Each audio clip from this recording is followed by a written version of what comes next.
Hello YouTubers, today we're working on this, I believe it's a 2013 BMW Xdrive. It's a 3.0. And if you don't know what engine you have, let me show you real quick. Okay, how to get that handle out of the way. Usually your door will tell you what year it is, and I don't have my damn glasses on right now, so I can't see, and I don't see a sticker. Okay, it's right here. This will tell you. Let me get my glasses. I don't know if y'all can see. It says 0511. Sometimes it'll be the next year. Like I was told that if it's the 6th month, it carries to the next year, but maybe it's the 5th month. I'll show you where else to find it. You're gonna have to pop your hood, which I already did, and it'll tell you right here, right there where it says conforms to regulations 2012, and then it'll tell you the size of the motor where it says group right here, group 3.0. But anyway, I think I'm in for a butt whooping. The gentleman was gonna do it himself, but he's having trouble with this top bolt on the caliper bracket. It's just stubborn. He can't break it loose and round it off. I haven't seen it yet. I just jacked it up and I lubricated it. When he brought it, the first thing I did, I just shot it and saturated it with WD-40. And guys, a lot of people don't believe this, but if you're having a stubborn bolt that won't budge, saturate it with your preference of lubricant and let it sit overnight. I know it sounds crazy and some people don't believe me. I've told some people and they just look at me weird, but it's worked for me. I had a subscriber ask me about a bolt he was having trouble with, and I suggested he do that. He commented the next day, said, "Oh, that worked awesome." Lubricate it, let it sit overnight. I mean, I know people do it for an hour, 2 hours, 3 hours, 4 hours. Let it sit overnight, 12 hours or whatever more. And I'm serious, guys. It does wonders. Them bolts just come off. It's worked for me. Give it a shot. You don't have nothing to lose when you're at this point. So anyway, we're gonna try to take it off here in a little bit. I'm gonna let it penetrate some more, and then I'll come back to it. And I guess it just takes time for that penetrating oil to get in there and get into the threads and stuff like that. So that's why I give it that extra time. It just slowly penetrates, and finally it breaks them loose. Okay, I got the tire off, and like I said, I didn't really pay attention to it. I got in there under it and I lubricated it because I was afraid to actually look at it. But let's look at it. Okay, I think he said it's the top one. Yeah, it's getting rounded off there. It looks pretty bad. Let's look at the bottom one. Bottom one's still good. So this is what I'm gonna do, gents. Okay. And I wouldn't be surprised if it would come off already, because he's done lubricated for like 2 days. So here we go again, guys. I'm just gonna saturate the heck out of it. I don't want it to break on me. And then these are aluminum. I'm doing the bottom one too, guys. And now I'm gonna do I already did it to all fours, but I'm gonna do it again because the way he made it sound, this sucker does not budge, and you can tell it kind of wanted to round off. So I'm not gonna take it off yet. I've got another car I'm working on right now. It's across town. I'm gonna go do that, and I'll come back in about 3-4 hours. But like I said, this gentleman has already lubricated it for 2 days, so that would help me. It's already had time to start penetrating in there, so I think it'll come off. So we'll come back in about 4 hours. And ladies and gentlemen, if you're gonna work on your own BMW, you're gonna need to invest in some special tools like these inverted star bit sockets. They're like E12, E20s. This is what you need. And these crazy ones here, they're triple square.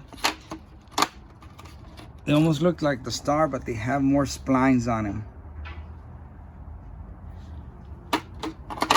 And of course, you're gonna need a hex like these. These keep changing on you. I constantly keep changing sockets. But yeah, you're gonna have to invest in these sockets because these are weird.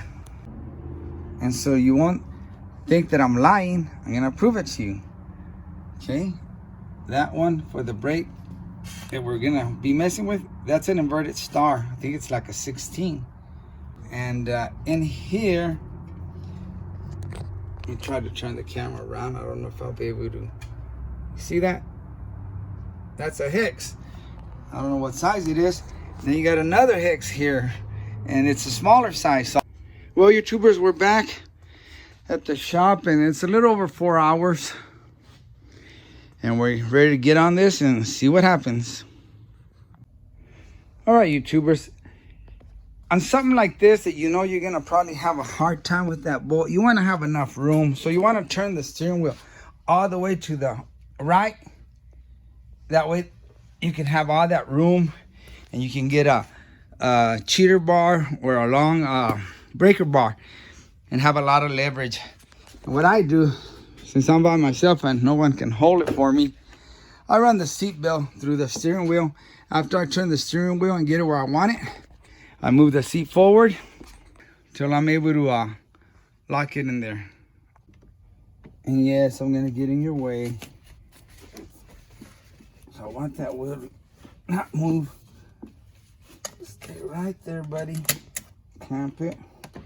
Move the seat back.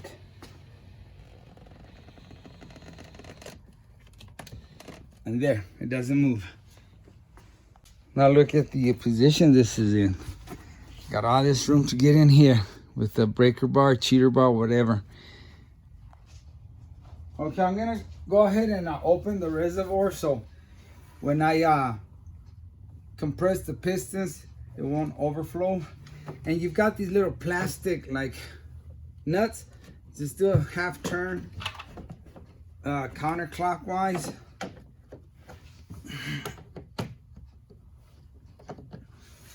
And they're usually pretty easy, and you can get this off of there.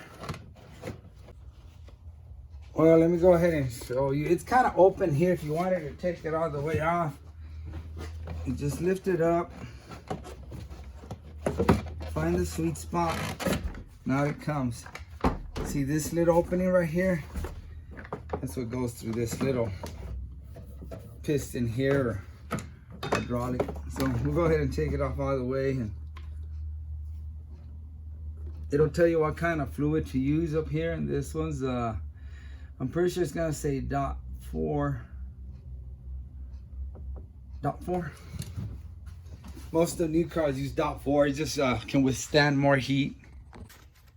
Okay guys, this is a step that I didn't pay attention to when I started on the car, but I'm gonna show you because this is the first thing you have to do.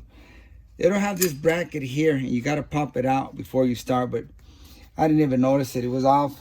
The guy didn't put it back on because he was going to bring it to me, and I just didn't catch it. But they have this plate right here, and you want to put these ears behind this, just like this, on both sides right there. And then these little hooks in here are going to go into these little holes. This might be tricky for some of y'all because it is kind of tricky. You're gonna have to use some muscle and push on it. It takes a couple of tries. See, there you go. And push it, and there it went in. And then you can tap it.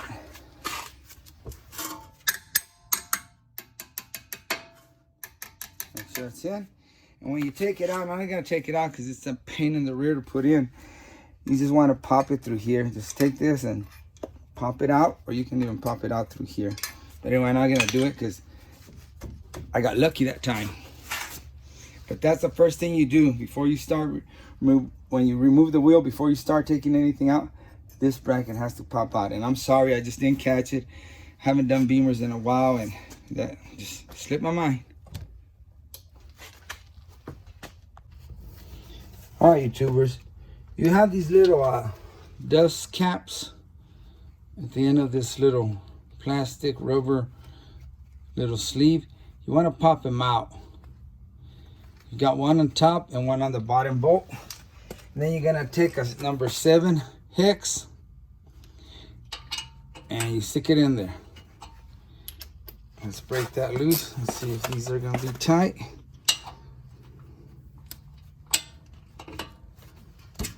Nope. Okay, now you have one on the bottom.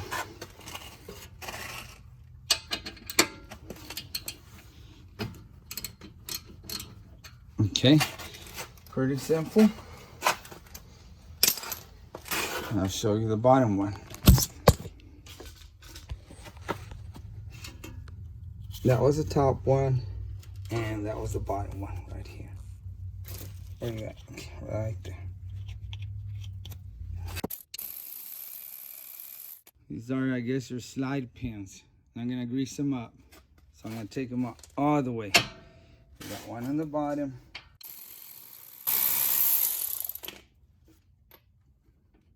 There's the other one. Now I'm gonna take some bungee cord and hang this up here. And these pads were pretty bad.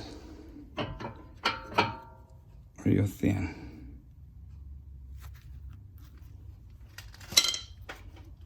Okay, let's see how bad this is gonna be. Okay. And this is a number 16 inverted star. Yeah, it's snug. On here it's kind of hard to put in because the splines have been kind of smashed. So what you want to do is put it in as far as it goes, another tip, and hammer it in there. Don't get your fingers. That'll help it grab better because it's going to straighten those splines and you're going to get a better grip. And use a 1/2 inch. Use a sturdy ratchet or prying bar or breaker bar, and use a 1/2 inch socket. It's just going to give you more leverage and you're going to have better luck taking it off. Let me reposition the camera. Okay, here goes nothing. Make sure you're in there good. Okay, just for good measures, make sure I'm in there. And I was going to use the impact, but I think the impact might break that bolt. Hold it in there. Now right now I'm just testing the water, so I don't want to use the impact gun. And I'm going slow because I'm trying to see how hard it is. I don't want this to pop out. And it is, okay, there. It's moving, but I don't know if it's stripping. Okay, yeah, there we go. I wasn't sure if it was just spinning, but no. There you go, guys, see? WD-40 did it. Let it penetrate. Hey, now let's try the bottom one. I'm trying to get the camera in there.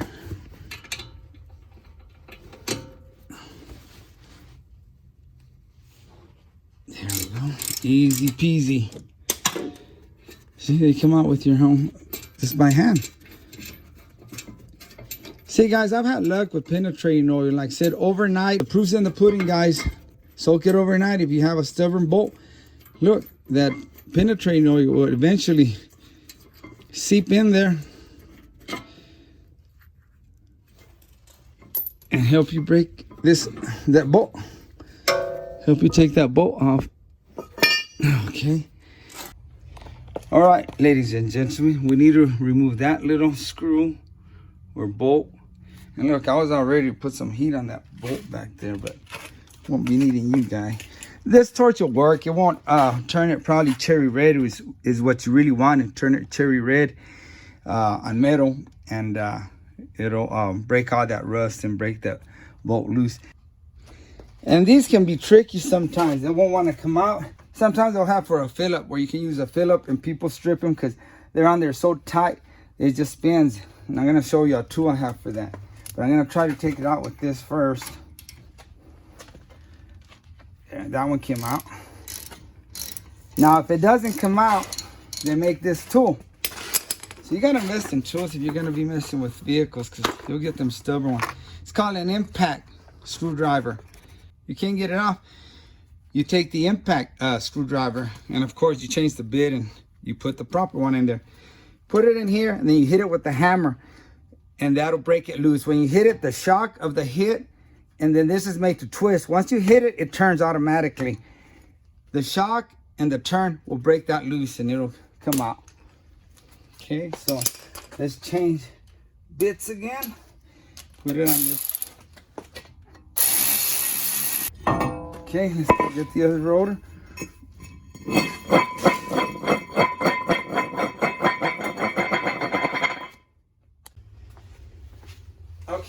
like to do is open everything carefully, the package, in case it's the wrong one. We can send it back. And I take my old one and I measure the holes. They line up. And I measure the diameter. And that's perfect. So this is going to work. Now I'll take a clean rag and clean off that oil lube that they put on at the factory so it won't rust when it's in storage, and wipe it off, because if you don't, you'll probably have some squeaking going on. So it's very important that you clean these new rotors. You don't want none of that oil that they put on at the factory on it. And we'll do the other side.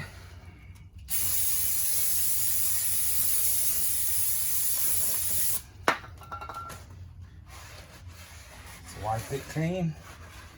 So get in there if you want, but I don't think it matters in there. There, that's nice and clean. Let's go put it on. And I put a cardboard there on the floor so I can sit my tush. Okay. And make sure you line up that with that hole there, where that goofy bolt's gonna go. Here's that little bolt. Screw it on there.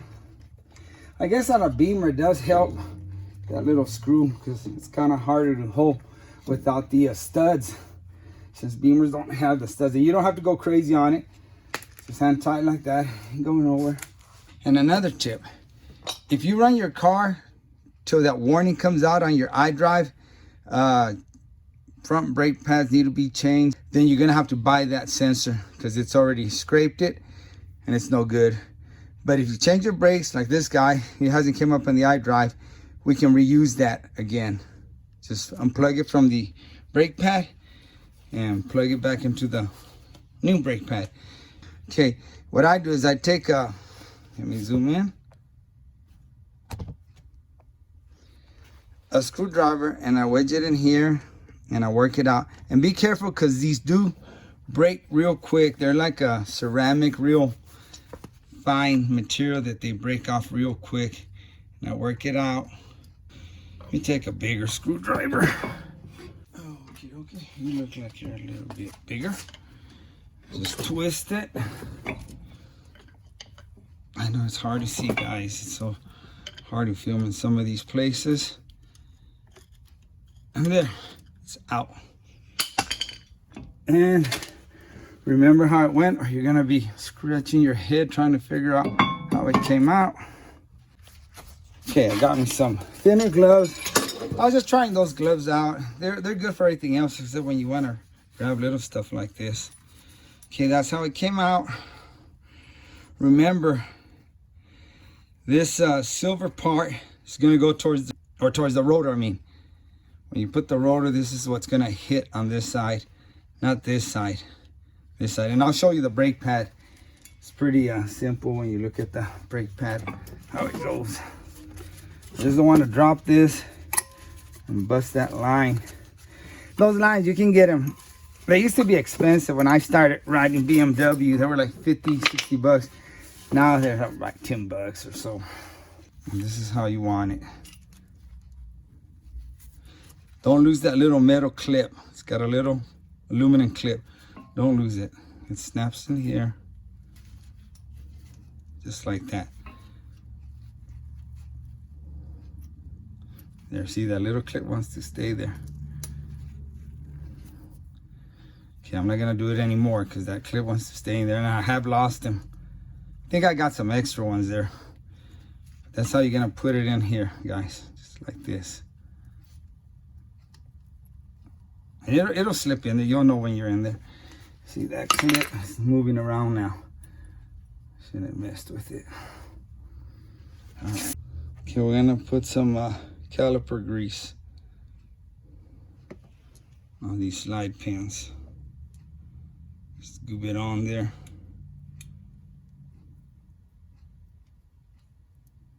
It's gonna keep everything moving nice and smooth. The hope I was on view with that. I was busy looking at what I was greasing. I didn't look through the camera. Well guys, the brake pads come with a new wire, so might as well change it. Just pop it from here. It's just a little rubber cap. Let's pop it out of here. Get this wire out of there. Then it's gonna go to this box, so I might as well open this box. I don't know if you can see in there.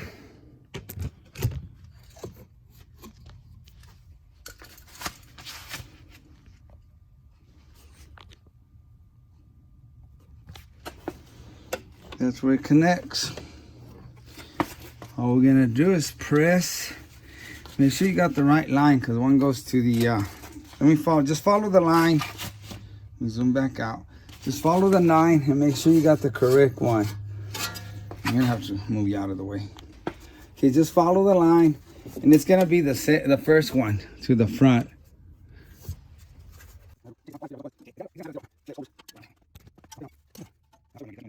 And this is what I'm talking about. They snap in there. These haven't been out for a while, so they're hard to get out. You could try some lubricant. Let's see if they come out better that way.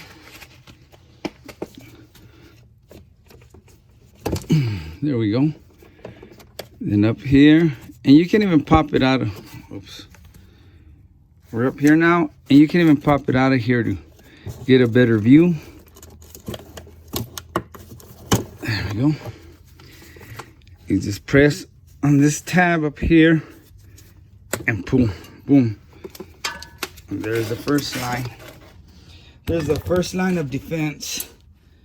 Okay, let's go match it up with the new one. Okay, and just so you'll know, they only have a sensor on one side.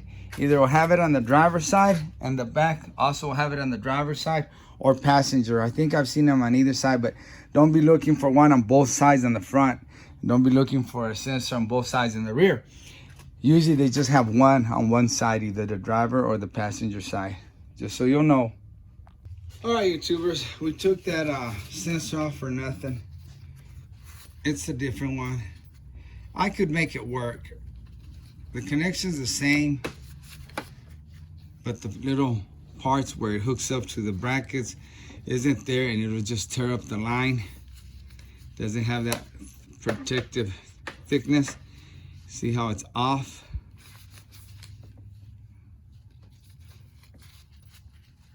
And doesn't have this one. And then this is different too on the bottom. I mean, I could make it work, but I'm not gonna put it on because it'll tear up the line. Those brackets, it'll be vibrating and it'll just tear it up. It needs to have these in its proper place. So I'm gonna go with the old one again. Okay, let's compress the piston. Put the old brake pad in there. We're gonna use a C-clamp.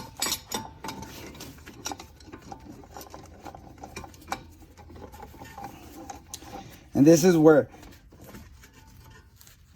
we open the reservoir, because when I squeeze these pistons in, it's gonna bring the brake fluid up. I'll put the camera up here on the reservoir so you can see what happens when I squeeze the piston in. As you can see, the fluid went up, and when I do the other side, it's gonna go up more. This one's kind of low, so I don't think we'll have an issue with it overflowing. And there, the piston is fully compressed. Okay, now I'm gonna put the bracket back on. And I'm gonna put the same messed up bolt so somebody else can figure it out. Nah, I'm just kidding. He ordered the other one. I can take it off. I know how to take it off. So when he gets the other one, I'll put it back in.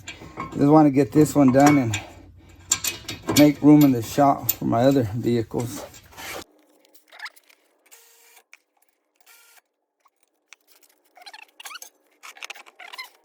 And this is the product I like to use on the brake pads. Works pretty good for me. It's kind of messy because I got to use my fingers now. And I put it on all the contact parts. That way we won't get no squeaking or any kind of noise.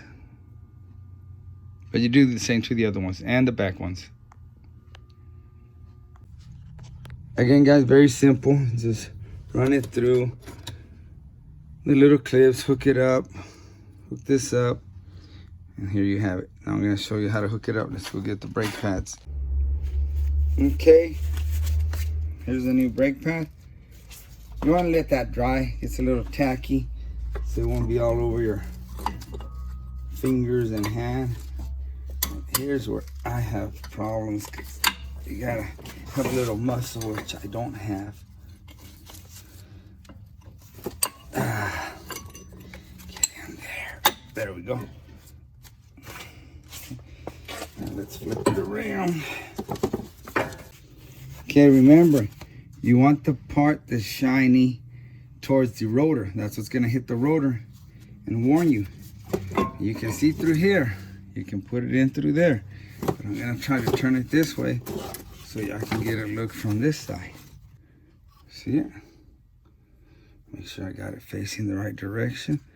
And just shove it in there. It should snap.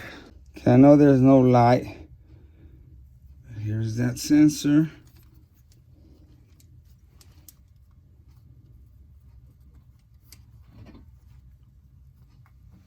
Push it, snap. Tug on it a little bit. Make sure it went in there. There goes my flashlight. Let me grab my flashlight so I can show you on there.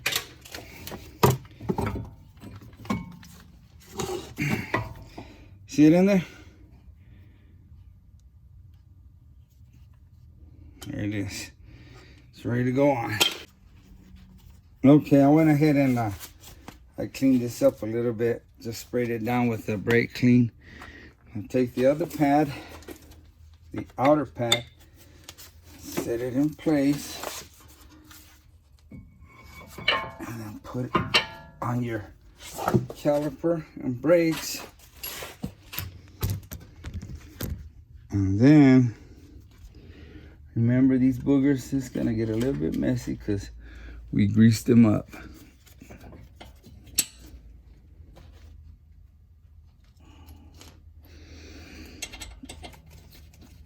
I'm starting by hand, the bottom one. Just tightening the bottom one. And I did snug up these big ones. I didn't film it. The ones that were messed up, snugged up. Don't want to go too hard because they will break. That's why BMW recommends that anytime you do a brake job, water pump, to use new bolts. Don't reuse those because they will break. So you just got to be careful. I reuse them. I've never had a problem. Only once when I first started working on Beamers. I was doing a water pump and I reused the bolts and I tightened them and one snapped on me. And I learned my lesson. Now I just snug them up and you get used to the feel when you work on cars enough, you know. And those are snugged up enough because if I go any harder, they'll probably snap. But it is recommended you buy new ones. That's up to you. All right, guys, just test drove it and it brakes real good. Brakes are working awesome. Thanks for watching, and like always, I really appreciate you and God bless.